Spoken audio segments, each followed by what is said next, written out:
Hi, this is Bob Sidelli. This is a short presentation that will help you prepare for the Defining the Problem, or also known as my pet peeve workshop. The objective of this workshop is to allow you at the end, between this small, short lecture and the actual workshop, to succinctly define and communicate a problem description. Your assignment before the workshop is to observe and identify broken process or broken processes that you might consider one of your pet peeves. You'll be asked to articulate these observations during the facilitated team-based workshop. Please get this done before the workshop. Charles Kettering has been credited with this very, very important statement. A problem well defined is a problem half solved. Charles Kettering was an American inventor, held many patents, worked for a research group in General Motors. In fact, you probably recognize his name. Made lots of money, and he philanthropically funded the Memorial Sloan Kettering Center. What he's trying to say here is if you spent the time to very clearly understand and define a problem, then you're halfway to solving the problem. So why don't we always do this? Well, the most common mistake is that we just love solving problems.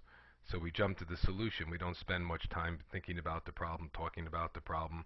In fact, often if you spend too much time talking about the problem, people accuse you of not caring about solutions and obsessing about problems.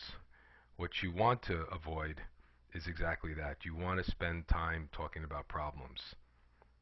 Charles Kettering says if we fully define the problem, we've half solved the problem. We're halfway to the solution. The tools you'll use in your workshop are simple. Brainstorming, allowing you to put all your ideas together.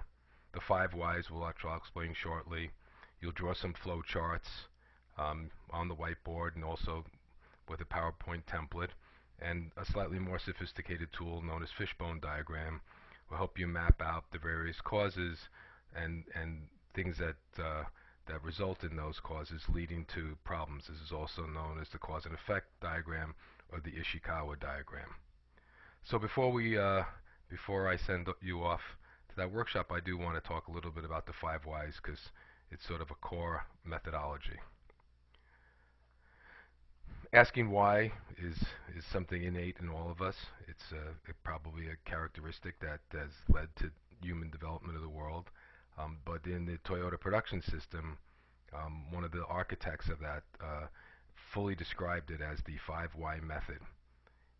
It's very simple. You ask why 5 times in succession when you observe any issue or problem.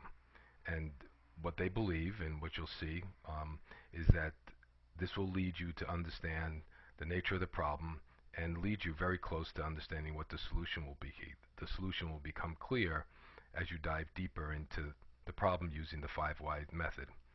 So I've drawn up a very short little example. You're on your way home from work and your car stops in the middle of the road. Okay, now we're going to apply the 5 why method. Why'd your car stop? Well, it ran out of gas. Why'd it run out of gas? Well, on the way to work that day, you didn't buy any gas. Why didn't you buy any gas this morning? Well, you had no money in your wallet. Why didn't you have any money? Well, last night you were at a poker game and you lost all your money. And what happened in the poker game that led you to lose your money? Well, it turns out that you're not very good at bluffing. The problem is you ran out of gas. Okay, now you could attack this at many levels, but the 5 why method is basically instructing us that our root cause is not being very good at bluffing. Bluffing is where you kind of try and trick everyone into thinking that you have a good hand when you don't have a hand, and you try then get them to quit bidding, and then you take all the money. But if you're not good at it, it could lead to a disaster because you put lots of money in, you could lose all your money. So the thing to fix is not getting gas on the way to work or having more money or not even playing poker. Maybe what it's saying here is you got to get better at bluffing or not bluff at all. So that's how we go from the not having gas all the way down to understand what our root cause or the actual thing that we could solve.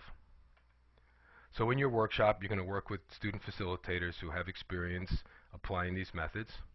You're going to describe your pet peeve.